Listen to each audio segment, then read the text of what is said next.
Okay, the video's going. So, bone remodeling, section 7.4, homeostasis of bone, page 91, electronic, 219 in the physical copy. Two processes are at work here. Number one is resorption. The osteoclasts break down the bone. The osteoclasts break down the bone. Then the osteoblasts lay down new bone. That process is called deposition. And these take place both along the surface of the periosteum, which, if you remember, surrounds the bone, and the endosteum, which lines the hollow cavities in the center.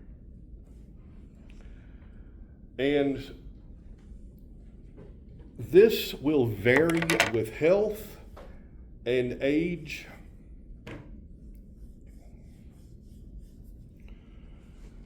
The amount of vitamin D that's present, how much dietary calcium you're getting,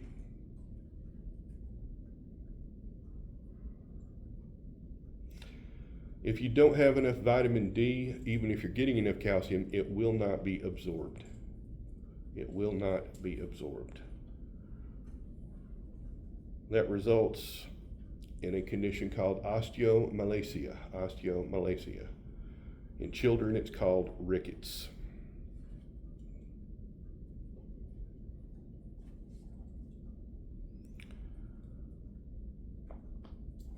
One thing people don't take into account is that bone also contains protein. It also contains large amounts of protein.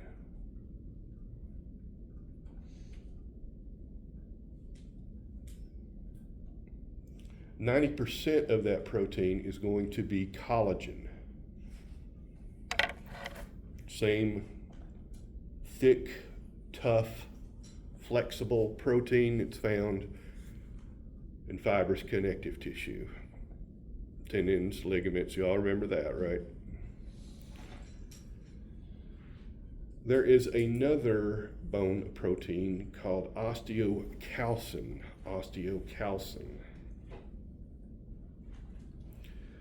This actually binds the calcium. It's regulated by vitamin K. Osteonectin is another one, and it stimulates the formation of mineral crystals.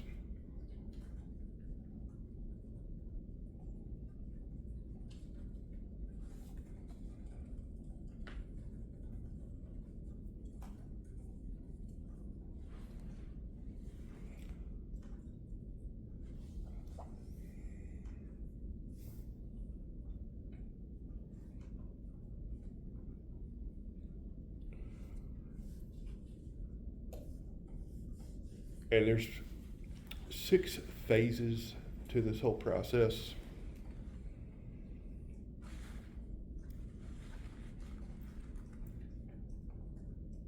The first is called quiescence. Quiescence.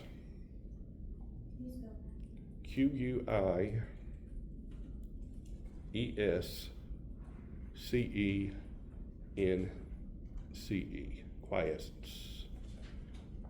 When something is quiescent, it is at rest. This is what I like to call normal bone function.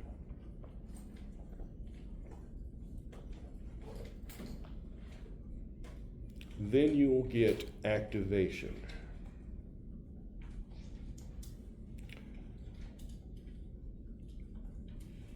This is stimulated by either a physical injury or a biochemical regulator, a hormone telling you need to break down some bone and release some minerals, that sort of thing.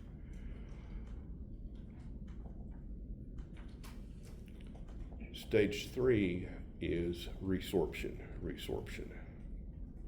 The osteoclasts are breaking down the bone matrix and releasing the minerals into the blood. The osteoclasts are breaking down the bone matrix, which is the calcium phosphate, ECM, and they release those minerals to the blood.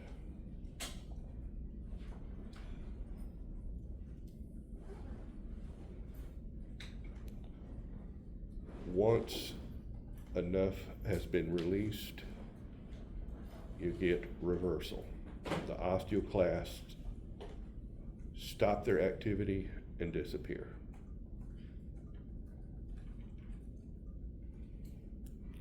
And don't worry, Piper, this is not in the book. Good, because I was keep scrolling. Some things I do go into more detail on. Some things that the book just doesn't do the job. So is everybody with me? We're at stage 4. Does anybody need me to repeat anything, spell anything, or go back? Yes, ma'am. Could you repeat a reversal?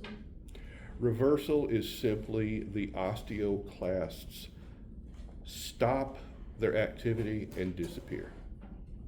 If you remember, the osteoclasts were the specialized cells that break it down, right? Did you get that, Gabby? Mm-hmm. Harley? Okay. Then we have formation. Formation. The osteoblasts deposit new bone matrix. The osteoblasts lay down the new matrix.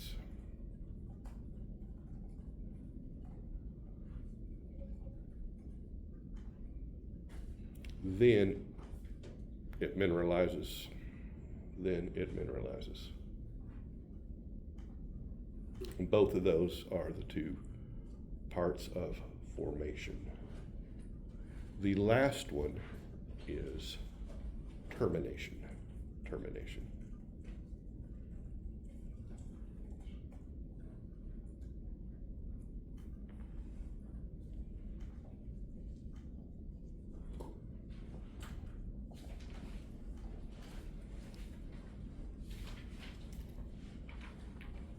Essentially, this repairs bone if you have damage, and it renews bone before it can become brittle and fragile.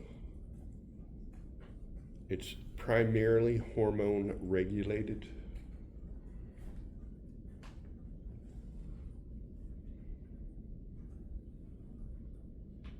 Is it, you said hormone regulated?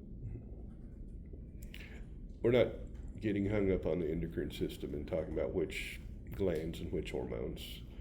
Estrogen plays a role. Older women going through menopause are more at risk to something like osteoporosis. I think you all are aware of that, right? You've heard of it. Does anybody know what happens when you get an excess of calcium?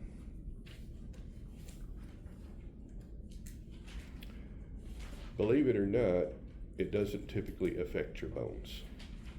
What does happen is the kidneys get overwhelmed and they are unable to filter out the excess calcium, so it starts building up in deposits,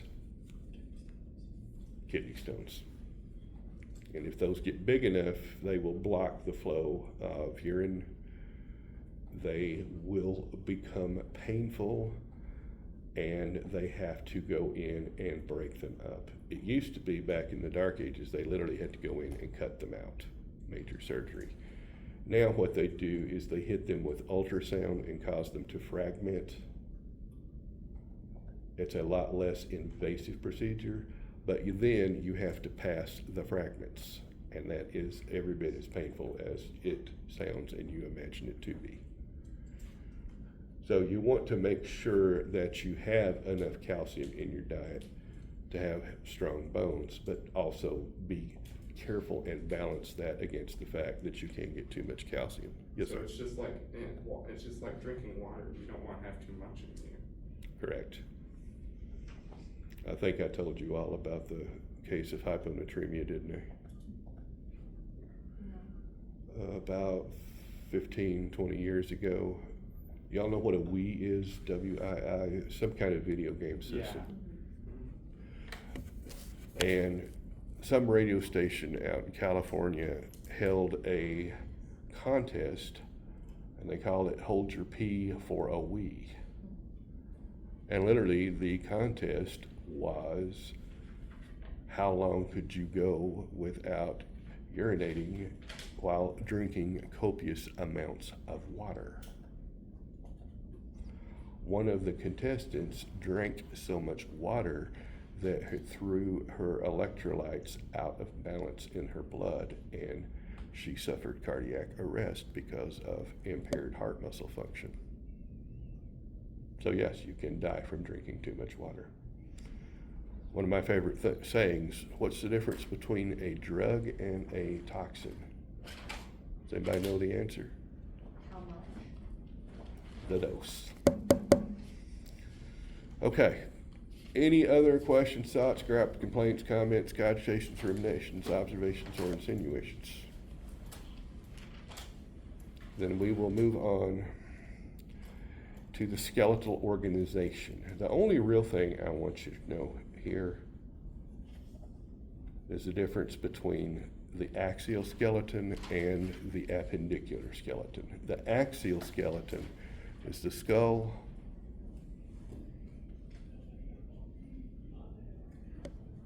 the vertebra, the ribs and sternum.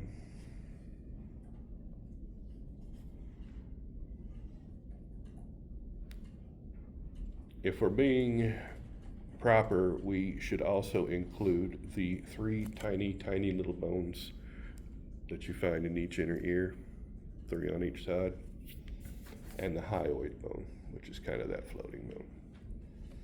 That's the axial skeleton. If you need help with it, think of the axis of the body and anything right in line with it, and you're pretty much golden.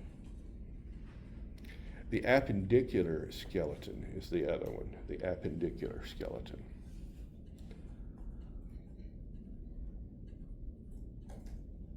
And this consists of the limbs and attachments. And really, truly, that's all you have to put. There are technical terms for it. The hips, for example, are called the pelvic girdle.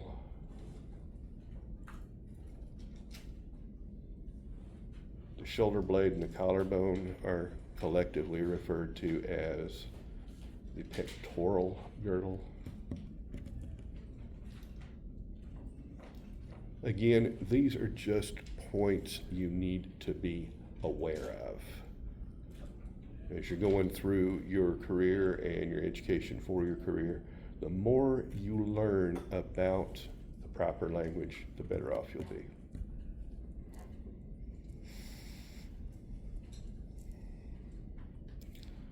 The skull, we haven't talked about in detail.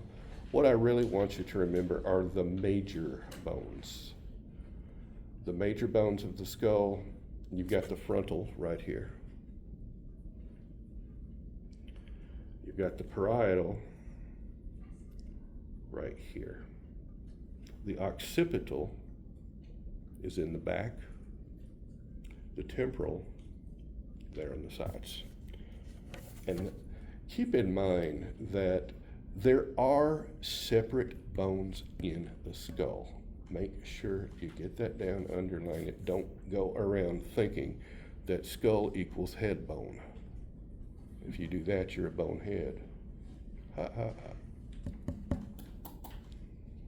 The reason I want you to do that is because I want you to realize those are separate bones. They do have joints.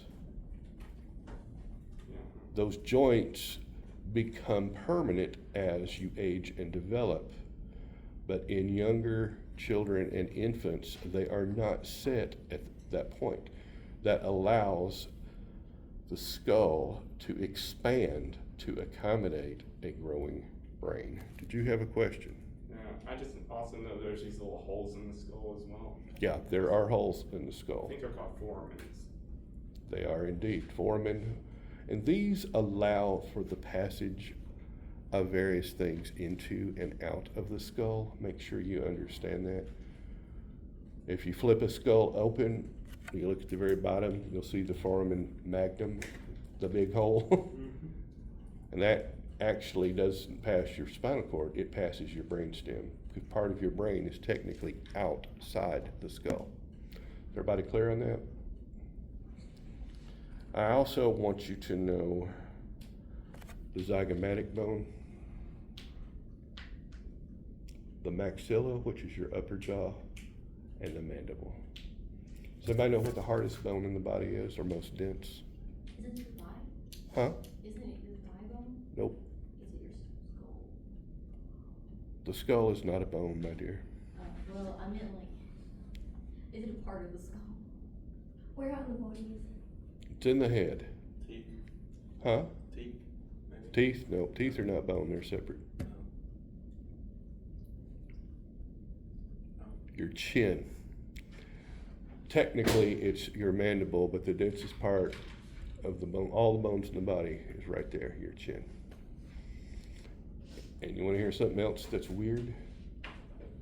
Of all of the human species that have existed, and by that I mean things like Neanderthals and Homo erectus, Homo sapiens, us, are the only ones that have a chin. If you ever see a depiction of a Neanderthal, they have the heavy brow ridges and they're chinless.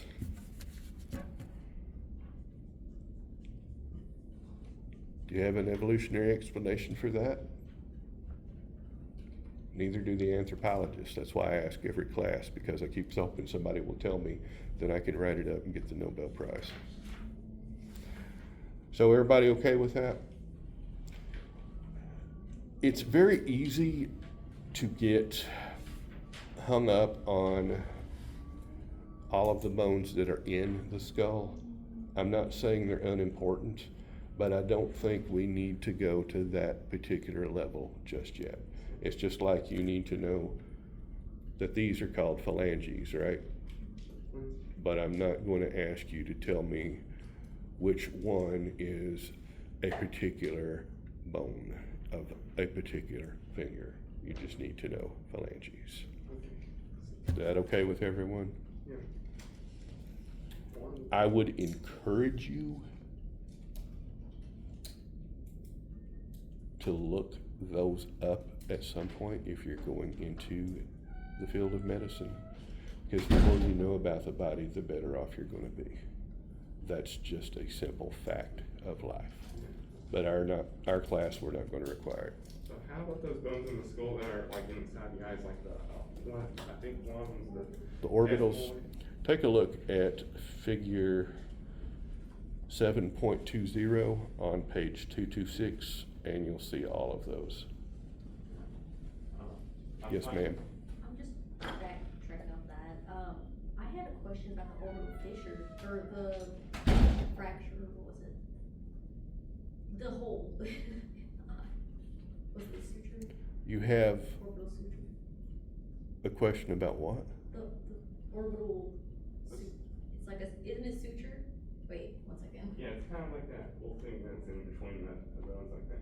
Yeah. Okay. What's the question? What's the purpose of that? Is it just, Remember that evolution works with what it has, okay? It's not a perfect system. People get this idea that evolution is non-random. It's completely random. For example, if you were to make gametes, it seems that it would be just easiest for a single cell to divide, taking half the genetic information, right? I mean, we're breaking it down, aren't we? We're diploid, we want to go to haploid. But that's not how meiosis works. If you're diploid, you actually have to double it to tetraploid. Then you not only go one round, you undergo 2 rounds, and you have 4 haploid gametes. Does everybody see that? My point is, don't go looking for something that may not even exist. This is one of the difficulties with it. We don't know what we started with, we don't know what we end with, because we're limited to the fossil record and what we have. That help? Any other questions?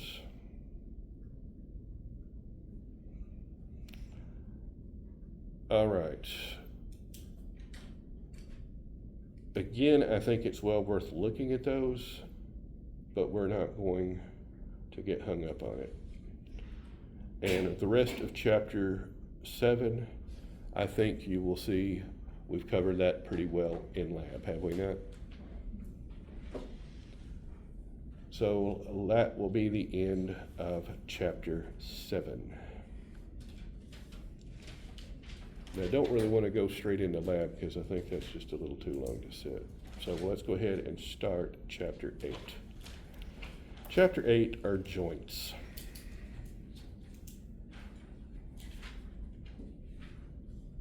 And a joint is simply where two bones come together. It's simply where two bones come together. And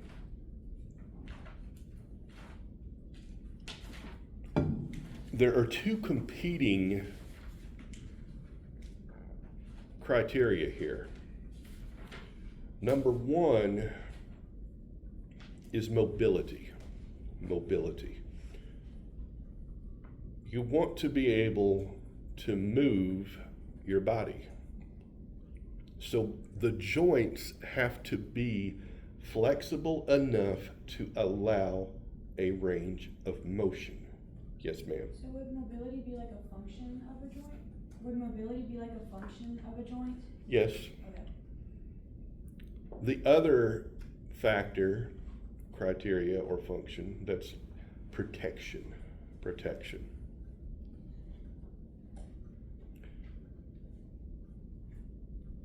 Anybody who's ever worked with moving parts knows you have to have lubrication, right? Otherwise, you get friction. Friction equates to wear on the joint. You hear the phrase wear and tear. In some cases, that is quite literal.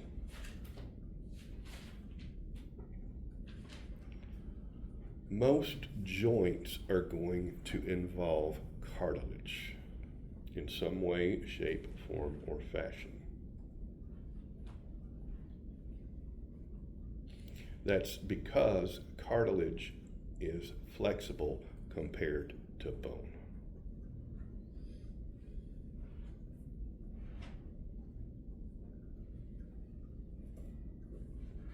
All of this put together is called arthrology. Arthrology.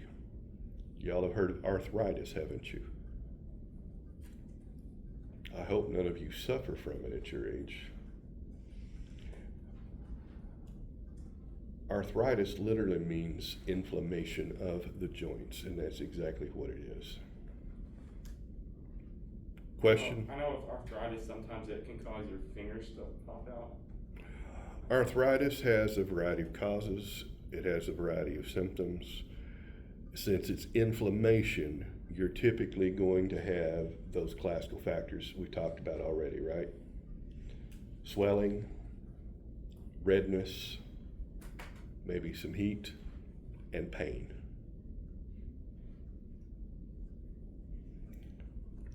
Sometimes it's just simple fact that you have worn the bones and the cartilage down to nothing, and there's no lubrication, and it's just causing pain.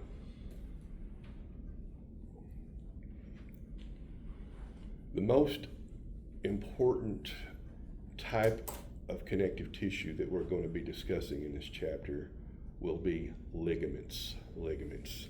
These are dense, fibrous connective tissue. Have a lot of collagen. A fairly dense ECM made up primarily of collagen.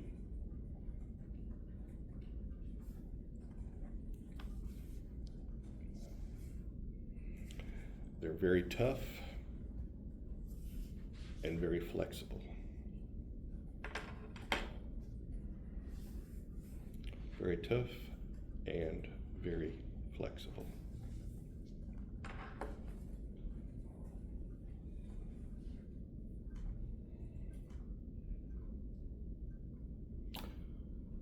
One of the most important things to remember is that they do not have their own blood supply.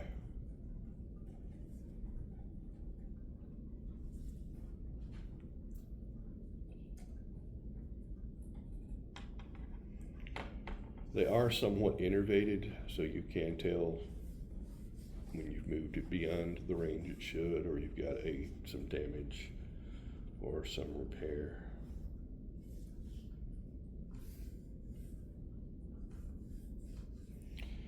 And what this means is, effectively, if you damage a ligament, it is going to be very, very slow to heal.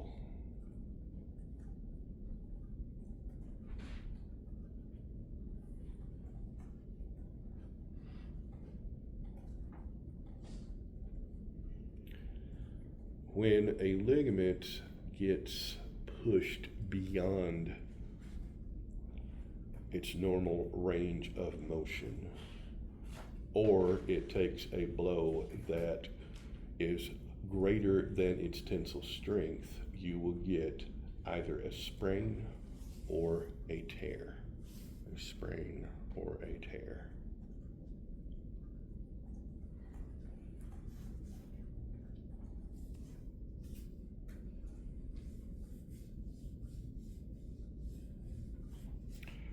A sprain is simply a ligament that's been stretched too far.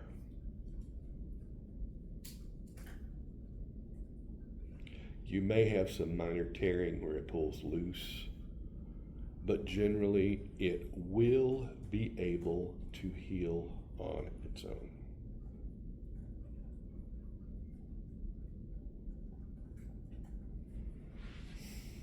May take 1 to 3 weeks, but you will be able to heal it. Has anybody here ever sprained your ankle? I see just about every hand goes up. It's fairly common. When you think about where the ankle's located and how much weight comes down on it, you take a misstep, it's easy to do, isn't it? The problem comes when you don't just stretch it, but you actually tear it.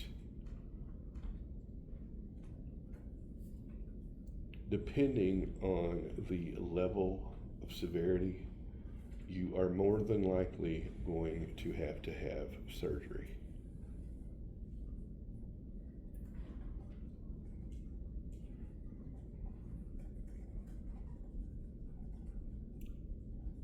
That can be up to 6 months to recover.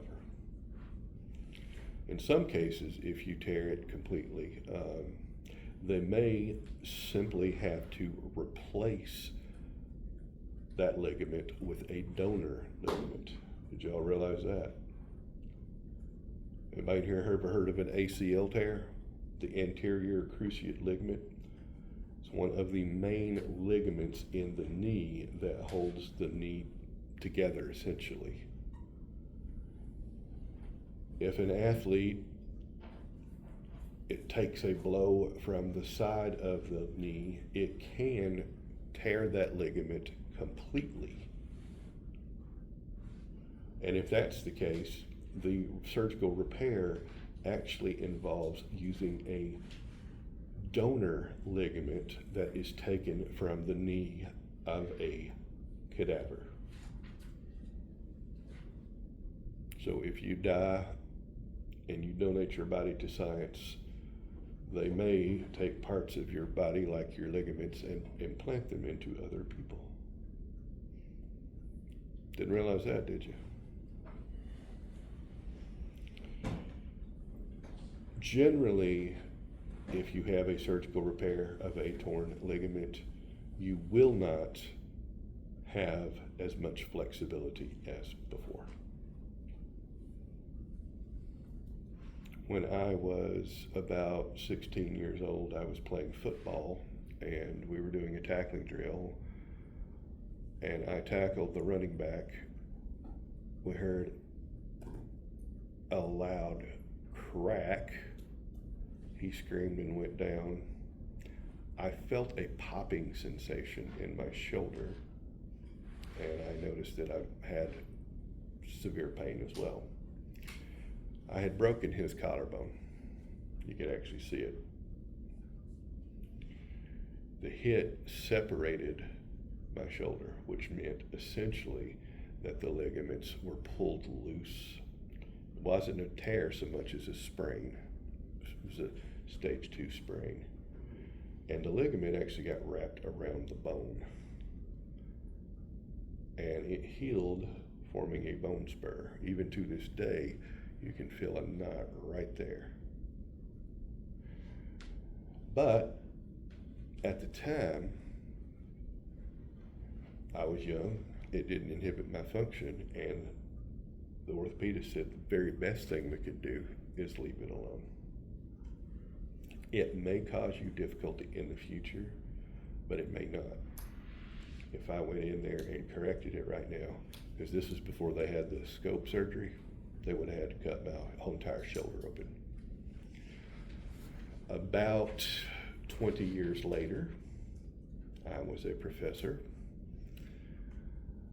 I woke up one particular morning and I started to raise my arm, and I got about this far up and I felt the worst pain I've ever felt. Turns out I had somehow torn my labrum, which is the muscle there. So I went in to see an orthopedic surgeon, and he said, I'm not worried about the torn labrum. I could fix that in 10 minutes. But that ligament has been rubbing across a bone spur, and it's essentially been wearing and tearing away. He said the only thing that was holding your arm in the socket is the muscle, and you just tore the muscle. He said it looks like it belongs on an 80-year-old man. Given that I was only 38, I think you can see why I was not glad to hear that news. So what he did was, they did the scope surgery. He took the ligament. Now imagine if this had been stretched out. Everybody see how that goes? And he essentially looped it together like that and stitched it and tightened the whole thing up. So I've got this weird little bump of tissue right there. It's just a knot of ligament that you can feel. It's weird, it moves around, does not cause me any trouble though. If I hadn't told you, I don't think y'all would have realized I'd had that, would you? And he told me, he said, you're not going to get full range of motion back.